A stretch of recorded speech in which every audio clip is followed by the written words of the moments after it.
With exactly 1 week now to Election Day, Donald Trump will take his campaign to the battleground state of Pennsylvania. The GOP nominee and his running mate, Governor Mike Pence, will hold a campaign event today on the Affordable Care Act just outside of Philadelphia. Now, the latest CBS News polls out show that the Keystone State looks like this. Clinton has a sizable advantage there, 48% to Trump's 40%.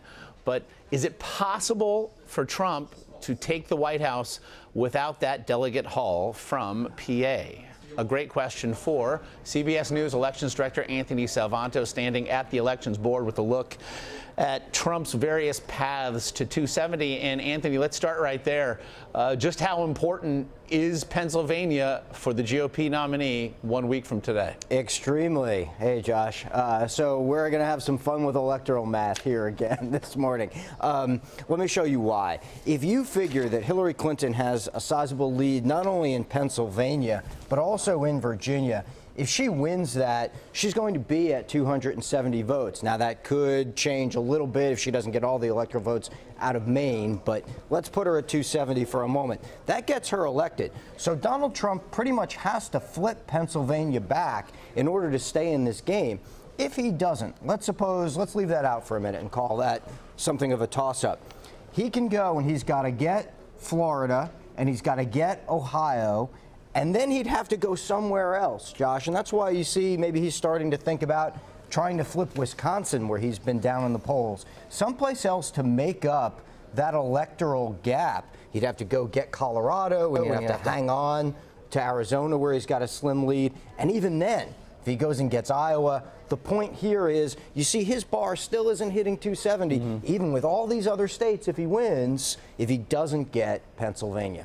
Do the states then of Pennsylvania and Florida essentially walk hand in hand, which is to say, does any path to 270 lead through both of them?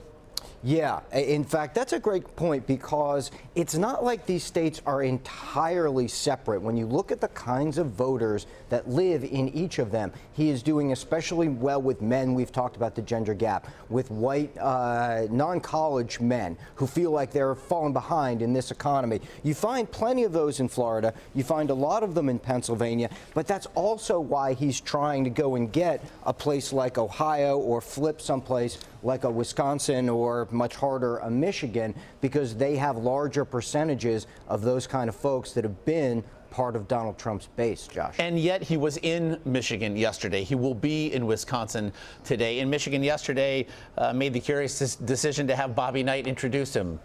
So not adhering to Big Ten rivalries, if nothing else. He's probably going to win Indiana, so that's well put. What chances then, looking at the specific numbers within those two states, then Michigan and Wisconsin, what chances does he have to flip one of them, make one of them red? It's really tough. It's really tough. The reason he's going there is more for their electoral vote haul than his chances, because he's been down in the polls. There are recent polls out that have Hillary Clinton up 6-7 points in Michigan. That's where we've had her as well. Wisconsin might get a little bit tighter, but it's still been about 4 or 5 points in Hillary Clinton's favor. So once that happens, he's got to go out and he's got to get a lot more states, maybe Nevada, where he's been a little bit behind. He'd have to flip that, and even that only gets him 6 electoral votes. The point is, you go where the population centers are if you're running behind, to try and steal one state and then get over the top with a big haul, as opposed to winning a combination of a lot of smaller ones. Last point, Josh, North Carolina, he'd have to take that as well, where he's also been behind. And you can see, again, just barely getting above the 270 mark.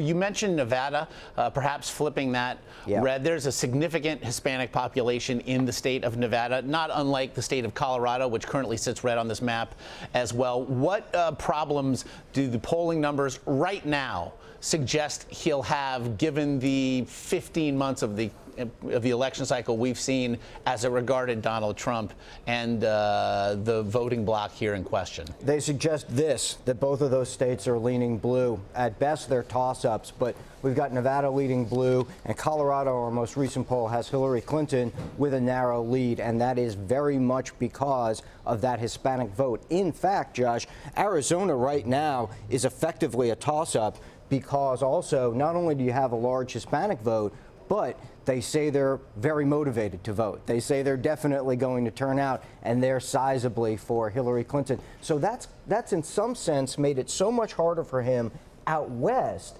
that forces his hand. It forces him to try and go back up through the upper Midwest. Which explains the travels of late for the GOP nominee. Anthony Salvanto, as always, we do appreciate the time. Thanks, Josh.